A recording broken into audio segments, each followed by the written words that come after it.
আইএসিতে কাটায়। কোথায় যাবে? শিলিগুড়ি যাবে, কোথায় যাবে? নেপাল যাবে, কোথায় যাবে? কলকাতা যাবে, কোথায় যাবে? হাজারদুয়ারি ঘুরবে। ওখানে গিয়ে কাকে নিয়ে যাবে? একটা বান্ধবীকে নিয়ে যাবে, একটা গার্লফ্রেন্ডকে নিয়ে যাবে। গার্লফ্রেন্ড যদি যায় তাহলে একটা বয়ফ্রেন্ডকে নিয়ে যাবে। আর কালকে একটা দিন গেল, আজকে 2 তারিখ, কালকে 1 তারিখ গিয়েছে। ওই 1 তারিখ এই জানুয়ারি মাসের প্রথম তারিখে, এই তারিখে কি করলো? ওই দিনে অনেক ভাইয়েরা পিকনিক মানালো, অনেক স্কুলের ছাত্র ছাত্রী অনেক গেল ডিজে বাজাতে বাজাতে গাড়ি নিয়ে। আর ওখানে গিয়ে কি করলো? সারা দিন ডিজে বাজলো, সারা দিন পিকনিক মানালো। আর মানানোর পরে দেখেন মোবাইল হ্যাং হয়ে গিয়েছে, Facebook, WhatsApp, happy new year, এতগুলো মোবারকবাদ, মোবারকবাদ তোর গোষ্ঠীবাদ, এতগুলো মোবারকবাদ দিচ্ছে।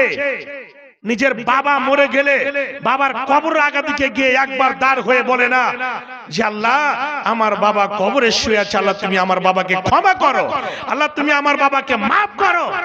এই 2025 সাল শেষ হয়ে 26 সালে পড়েছে। আপনার বয়স 25 ছিল, 26-এ চলে এসেছে। আপনার বয়স 30 ছিল, 31-এ পড়ে গেছে। আপনার বয়স 50 ছিল, 51-তে পড়ে গেছে। আপনার বয়স 80 ছিল, 81-তে পড়ে গিয়েছে। আপনি খুশি কেন গো? এত কেন মাতাল? আপনি যদি ইনসান হতেন, আপনি যদি নিজেকে বুঝতেন যে আমি একদিন দুনিয়া ছেড়ে যাব, সঙ্গে সঙ্গে ক্ষমা প্রার্থী হতেন, অনুশোচনা প্রকাশ করতেন। আল্লাহ এই 26 সালে পড়ে গেল, এই যে এই দিনগুলো যে কেমন ভাবে কাটবে, আল্লাহ আমি যেন ভালোভাবে, আমি যেন দুনিয়ার রং তামাশাতে না পড়ে যাই। রাত্রে 2টোর সময় উঠে উজু করে আল্লাহর ইবাদত বান্দেগি করতেন, আল্লাহর কাছে ক্ষমা চাইতেন। তা না করে ঘড়ি দেখতে আছে, আর এই যে 2026 সাল পড়তে আর 2 মিনিট আছে, আর 1 মিনিট আছে, সোশ্যাল মিডিয়াতে প্রচার করতে আছে। যখনই 12টা পাস হয়ে গেল বলছে একদম ভটকা ফুটাতে চালু করে দিল। হ্যাঁ 2026 সাল পড়ে গেল, আর পোশালু খাবে আর পিকনিক খাবে। আর মুখটাকে ইঞ্চি টেপ দিয়ে নাপার প্রয়োজন ছিল। ইসলামে এগুলো কোনো অনুমতি নেই। এটা ইংরেজি মাস, বছরের প্রথম মাস, খাস করে আরবিক মাসের 12টি মাসের প্রথম মাস হচ্ছে মুহররমুল হারাম। এই সম্পর্কে ফতোয়া, খাস করে সৌদি আরবের ফতোয়া বোর্ডের ফতোয়া উঠে দেখেন উলামায়ে কেরাম, মুহাদ্দিসিনে কেরাম কি বলছেন। আরবি মাস কো আপনি মোবারকবাদ দিতে পারেন? আপনি বলতে পারেন? জি না। এগুলো যদি করা সুন্নত হতো বা কোরআন হাদিসে অনুমতি হতো, তাহলে নবী করতেন, সাহাবায়ে কেরাম করতেন, তাবেঈন করতেন, তাবেঈন করতেন। নবী থেকে সাহাবী, সাহাবী থেকে তাবেঈন, তাবেঈন থেকে তাবেঈন। কোন জায়গাতে প্রমাণ নেই যে এরকম দিন আসতে গেলে খুশি হতে হবে আর মোবারকবাদ দিতে হবে। ইসলামের মধ্যে 2টো দিন হচ্ছে খুশির দিন। কোন 2টো দিন? বাপজান আমার, আল্লাহ রাব্বুল আলামিন নিজে কোরআনের মধ্যে ঘোষণা দিয়েছেন, 1-2 করে আল্লাহ রাব্বুল আলামিন 12টি মাস দিয়েছেন। কোরআনের মধ্যে আল্লাহ রাব্বুল আলামিন প্রকাশ্যভাবে বয়ান করে দিয়েছেন, ইসনা আশারা শাহরান ফি কিতাবিল্লাহ।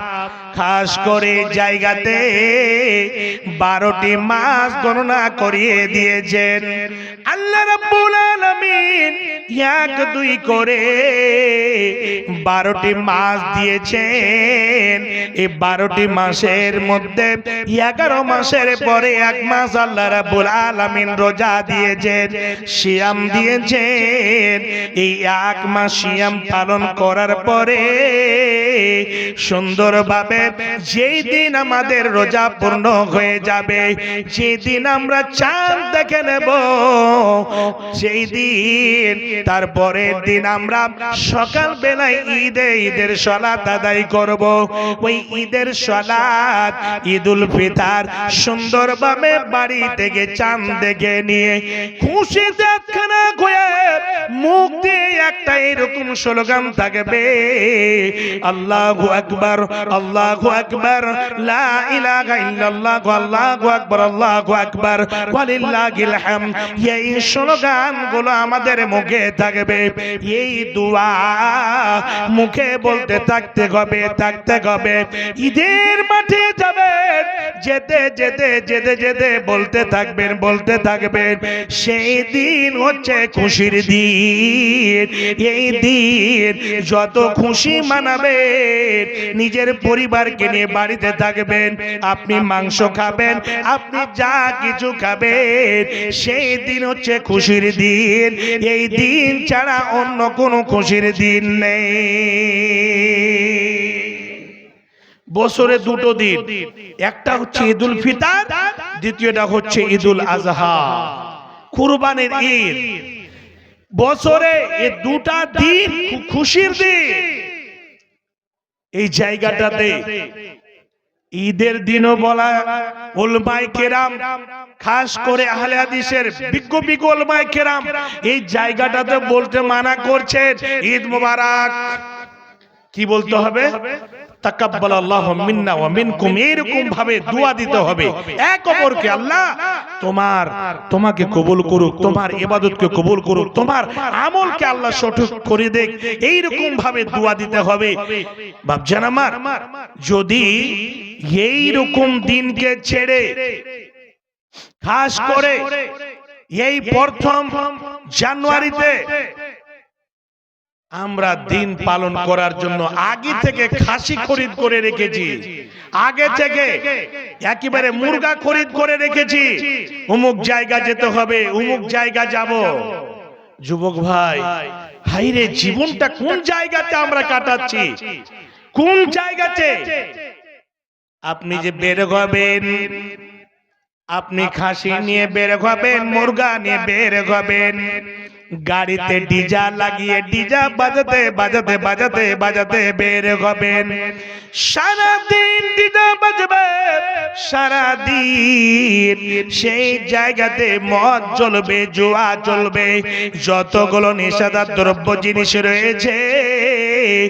এই প্রথম জানুয়ারির নামে কিছু কিছু মানুষ চতুষ্প জন্তুর মতো হয়ে যায়, কিছু মানুষ যেন জানুয়ারি মাসে জানুয়ারের মতো হয়ে যায়। রাগ করবেন না, আপনি একবার তাকিয়ে দেখেন কি হয়েছে দুনিয়ার মধ্যে। বাপের কবর চিরে না পাগারকে সালাম বলে। আপনি যে মুরগাটা নিয়ে আসলেন, সেদিন খাওয়াটা ফরজ আছে, আগে পিছে খাওয়া যাবে না।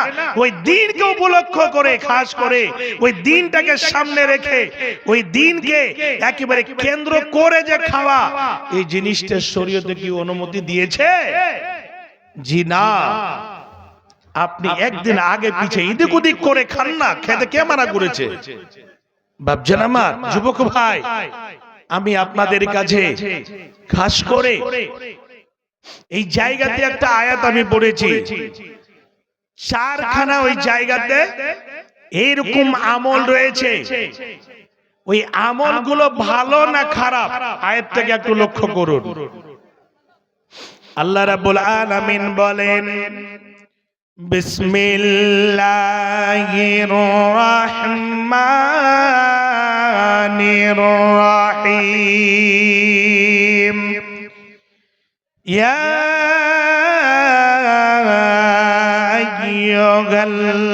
আইয়ুহাল্লাযীনা আমানু ইন্নামাল খামরু ওয়াল মাইসিরু ওয়াল আনসাব। আল্লাহ রাব্বুল আলামিন সমস্ত মুমিন মুমিনা বান্দা বান্দীদের ডেকে বলছেন, ওরে আমার মুমিন মুমিনা বান্দা বান্দি তোমরা শুনে নাও, যারা আমাকে এক বলে বিশ্বাস করেছো, যারা আমাকে সারা পৃথিবীর পরিচালক বলে মেনে নিয়েছো, যারা আমাকে সারা পৃথিবীর আইনদাতা বিধানদাতা বলে মেনে নিয়েছো, তোমরা শোনো, ইন্নামাল খামরু ওয়াল মাইসির, নিশ্চয় মদ এবং জুয়া, ওয়াল আনসাব এবং বুত, ওয়াল আজলাম এবং ভাগ্য পরীক্ষা করা, এই চারখানা আমল যাদের মধ্যে রয়েছে, যারা এই রকম ক্যান্সারের মধ্যে ঢুকে রয়েছে, আল্লাহ রাব্বুল আলামিন এক দুই করে এক জায়গাতে চারখানা জিনিসের কথা আলোচনা করেছেন।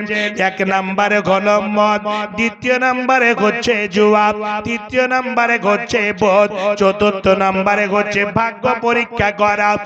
এই আমলগুলো সম্পর্কে আল্লাহ রাব্বুল আলামিন বলেন, রিজিসুম মিন আমালিশ শয়তান, এগুলো হচ্ছে শয়তানের আমল, ফাজতানিবুহু, অবশ্যই তোমরা এই জায়গাগুলো থেকে বাঁচো, লাআল্লাকুম তুফলিহুন, যাতে করে তোমরা কামিয়াব হয়ে যেতে পারো, তোমরা কল্যাণ পেয়ে যেতে পারো, যাতে করে তোমরা সাফল্যমণ্ডিত হয়ে যেতে পারো। তোমরা এই চারখানা জিনিস থেকে নিজেকে বাঁচিয়ে রাখো। যদি আল্লাহকে দেখে আমরা ভয় করি, তাহলে আল্লাহ রাব্বুল আলামিন যতগুলো জিনিস থেকে বাধা দিয়েছেন, এই জমিনের বুকে যতগুলো জঘন্য জিনিস রয়েছে, এই পৃথিবীর বুকে আমার যুবক ভাইয়েরা, আমার মুসলমান ভাইয়েরা, সব থেকে জঘন্য জায়গাগুলোতে পড়ে রয়েছে। মদের আড্ডায় মুসলমান, জুয়ার আড্ডায় মুসলমান, আপনি দেখবেন সুদের আড্ডায় মুসলমান, জেনার আড্ডায় মুসলমান। হে যুবক ভাই, এই জমিনের বুকে যতগুলো নিকৃষ্ট কাজ রয়েছে, এই কাজগুলোর মধ্যে যদি নিজের জীবনটাকে কাটান, তাহলে এই দুনিয়াও নষ্ট হয়ে যাবে এবং পরকালও নষ্ট হয়ে যাবে। সেই দিন এইরকম ভয়াবহ জায়গাতে থাকতে হবে, সেই দিন আগুনের মধ্যে জ্বলতে হবে, সেই দিন আর কোনো বের হওয়ার কোনো পথ থাকবে না। আল্লাহ রাব্বুল আলামিন এই চারখানা জায়গা থেকে বাঁচতে বললেন। বলছে, বান্দা, এগুলো শয়তানের আমল, এগুলো ভালো কাজ নয়। মদ কত জঘন্য জিনিস, মদ কত খারাপ জিনিস, মদটাকে আল্লাহ রাব্বুল আলামিন আগে নিয়ে এসেছেন। আজকে আপনি বলবেন শুধু মদ কাকে বলে?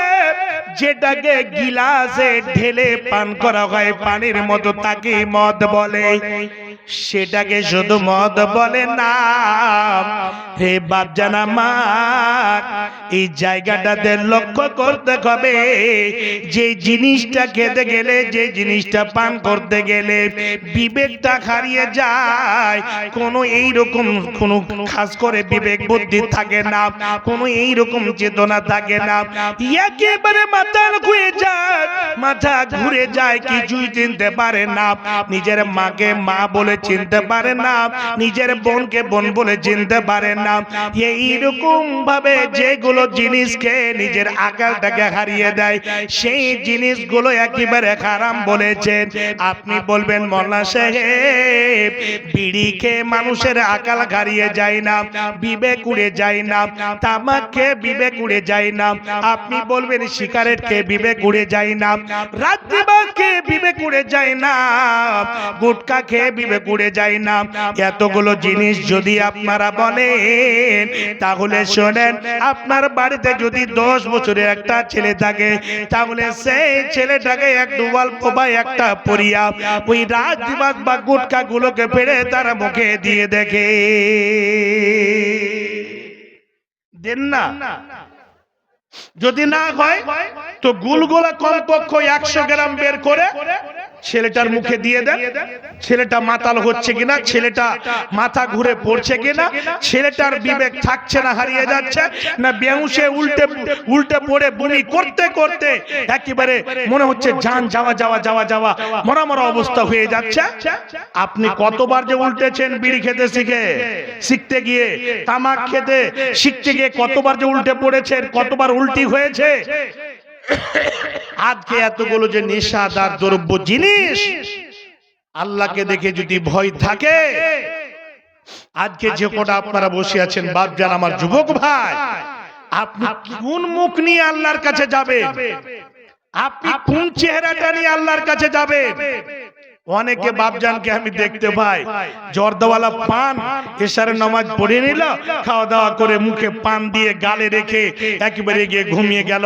আচ্ছা, আপনি বলতে পারবেন যে আপনার সকালটা জীবিত অবস্থায় হবে না মৃত্যু অবস্থায় হবে?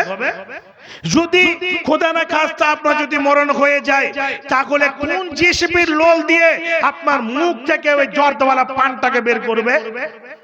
ওই মুখে যতগুলো যে জঘন্য জিনিস মুখে ঢুকে আছে কি দিয়ে বের করবে? এই মুখ নিয়ে আল্লাহর কাছে যাবে?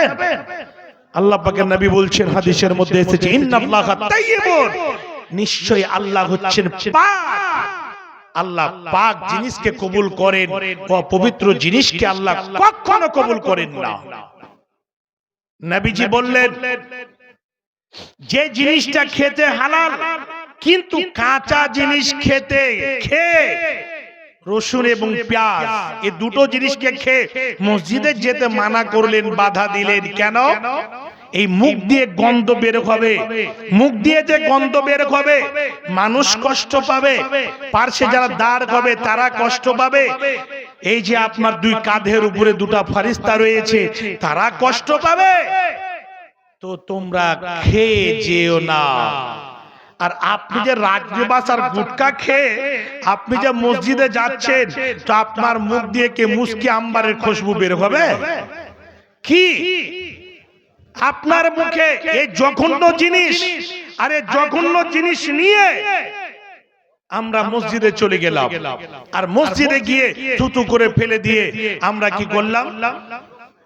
উজু করলাম, উজু করে আল্লাহর আগা দিকে দাঁড়িয়ে গেলাম, আল্লাহু আকবার, আলহামদুলিল্লাহি রাব্বিল আলামিন, আর রহমানির রহিম চালু করলাম, একদম সূরা পড়লাম, নামাজ পড়লাম, সবই করলাম, আবার মসজিদ থেকে বের হয়ে এসে আবার চালু করলাম দাঁই দিতে, আর দাঁই দিয়ে দিয়ে দিয়ে তামাক মুখে গেল, সিগারেট মুখে গেল, জর্দা মুখে গেল। এই হারাম মুখটা নিয়ে কেমন করে আল্লাহ কি আমাদের দোয়া কবুল করবেন? আল্লাহ কি আমাদের দোয়া কবুল করবেন? শুনে রাখুন, যেই মুখে আল্লাহর ইবাদত বান্দেগি করেন, যেই মুখে তাসবিহ তাহলিল করেন, জিকির আজকার করেন, সেই মুখটাতে কেমন করে আপনি এতগুলো জঘন্য জিনিস মুখে দিচ্ছেন, এই জায়গাটাতে একটু লক্ষ্য করুন। আল্লাহ পাকের নবী কি বলছেন? ওরে আমার উম্মতেরা, ওরে আমার সাহাবীরা, তোমরা শুনে নাও, এই পৃথিবীর বুকে যতগুলো নিষেধাজ্ঞা দ্রব্য জিনিস রয়েছে, কুল্লু মুসকুরিন হারামুন ওয়া কুল্লু খামরিন হারাম, যতগুলো নিষেধাজ্ঞা দ্রব্য জিনিস রয়েছে, বিড়ি থেকে নিয়ে, সিগারেট থেকে নিয়ে, জর্দা থেকে নিয়ে, পান থেকে নিয়ে, যে জিনিসে নেশা রয়েছে সমস্ত জিনিস হারাম, এই জিনিসগুলো মুখে দেওয়া যাবে না, এই জিনিসগুলো পান করা যাবে না, এই জিনিসগুলো খাওয়া যাবে না। হে বাপজান আমার, এই হারাম জিনিস খেয়ে, এই হারাম জিনিস পান করে আমরা আল্লাহকে সন্তুষ্ট করতে পারবো না, আল্লাহকে আমরা রাজি করতে পারবো না। হে যুবক ভাই, আজকে আমরা বিড়ি খেতে শিখে, জর্দা খেতে শিখে, এত অল্প জিনিস খেতে শিখে 10 বছর 20 বছর 30 বছর থেকে নামাজ আমরা পড়ি, আবার এতগুলো নেশাদার দ্রব্য জিনিস আমাদের মধ্যে রয়েছে। মোল্লা সাহেব যখন বলে, তখন বলছে মোল্লা সাহেব আমি ছাড়তে পারি না। এর মানে হলো আপনি শুধু নামাজ পড়ছেন মানুষকে দেখার জন্য। আল্লাহ রাব্বুল আলামিন কোরআনের মধ্যে ঘোষণা দিয়েছেন, ইন্নাস সালাতা তানহা আনিল ফাহশাই ওয়াল মুনকার, নিশ্চয় নামাজ জঘন্য জিনিস থেকে দূরে সরিয়ে রাখে, মুনকার কাজ থেকে দূরে সরিয়ে রাখে। যদি আমরা আল্লাহকে সন্তুষ্ট করার জন্য নামাজ পড়ে থাকি, আল্লাহকে রাজি করার জন্য আমরা যদি নামাজ পড়ে থাকি, আমরা যদি আল্লাহকে সন্তুষ্ট করার জন্য সিয়াম পালন করে থাকি, তাহলে আমরা জীবনে জেনার আড্ডায় যাব না, আমরা জীবনে নেশাদার দ্রব্য জিনিস খাবো না, পান করব না, আমরা জীবনে গীবতের আড্ডায় যাব না। যতগুলো জঘন্য কাজ রয়েছে ওই কাজগুলোতে আমরা জীবনে পা দেব না। হে বাপজান আমার, হে মা জননী আমার, শুনে রাখুন, লক্ষ্য করুন, আল্লাহ রাব্বুল আলামিনকে দেখে যদি আমরা ভয় করি,